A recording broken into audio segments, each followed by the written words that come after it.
देवताओं और ऋषि मुनियों द्वारा मनुष्य को खुश होकर वरदान देना और क्रोधित होकर श्राप देना, यह प्रथा सबसे अधिक रामायण काल और महाभारत काल में था।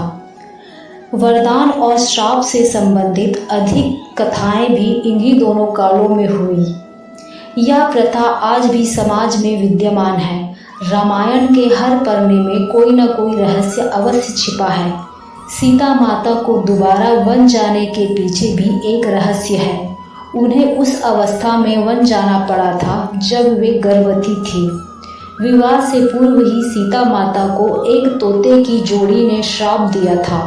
माता सीता मिथिला नरेश राजा जनक की पुत्री थी। सीता बचपन में एक दिन अपने सहेलियों के साथ बगीचा में खेल रही थी।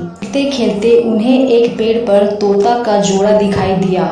वे दोनों आपस में बातें कर रहे थे कि इस पृथ्वी पर राम नाम के एक राजा होंगे जो पूर्ण रूप में अपने प्रजा के लिए समर्पित रहेंगे। यह सुनते ही सीता माता का ध्यान उस तरफ गया और सीता उनकी बातों को ध्यान से सुनने लगी। मादा तोता बोली, राम के पत्नी का नाम सीता होगा जो अत्यंत सुंदर और सुशील होगी। तुम्हें पता है वह कन्या कौन होगी? नर बोला, मुझे नहीं मालूम। मादा बोली, मुझे पता है, वह कन्या जनक की पुत्री सीता होगी। सीता ने उन दोनों की बात सुन लिया और आगे की बात को जानने के लिए उन्होंने उन दोनों तोते को पकड़वा कर बंदी बना लिया। सीता ने अपने घर ले जाकर पूछा कि तुम दोनों को यह बात कैसे पता चला। तब तोते की उस जोड़ी ने बताया कि महर्षि वाल्मीकि ने सभी बातें अपने शिष्यों को पढ़ा रहे थे। मैं वहीं पेड़ पर बैठी सुन रही थी।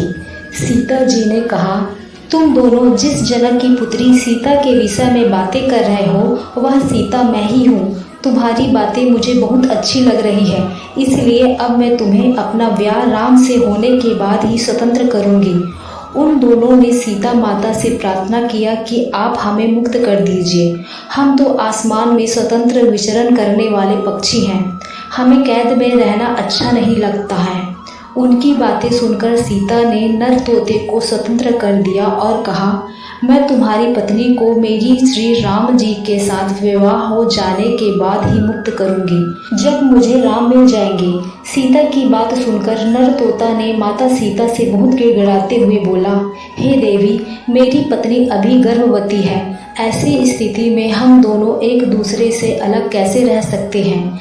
मैं अपनी पत्नी के विरह को सह नहीं सकूंगा। नर तोता के बहुत कहने के बाद भी जब सीता ने माता तोते को नहीं छोड़ा तब नर तोता ने माता सीता को श्राप दे दिया, जैसे तू मेरी गर्भवती पत्नी को मेरे से दूर कर रही है उसी तरह तुझे भी अपने गर्भावस्था में अपने राम का वियोग सहना पड़ेगा। इतना कहकर नर ने तड़प तड़प कर अपना प्राण त्याग दिया।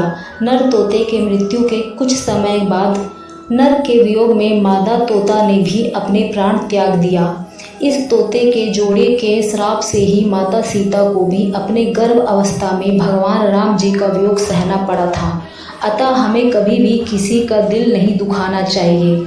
हम सब हमेशा से यह सुनते आ रहे हैं कि 24 घंटे में एक बार हमारे जीवा पर माँ सरस्वती का वास होता है। मुँह से निकली हुई बात जरूर सत्य हो जाती है।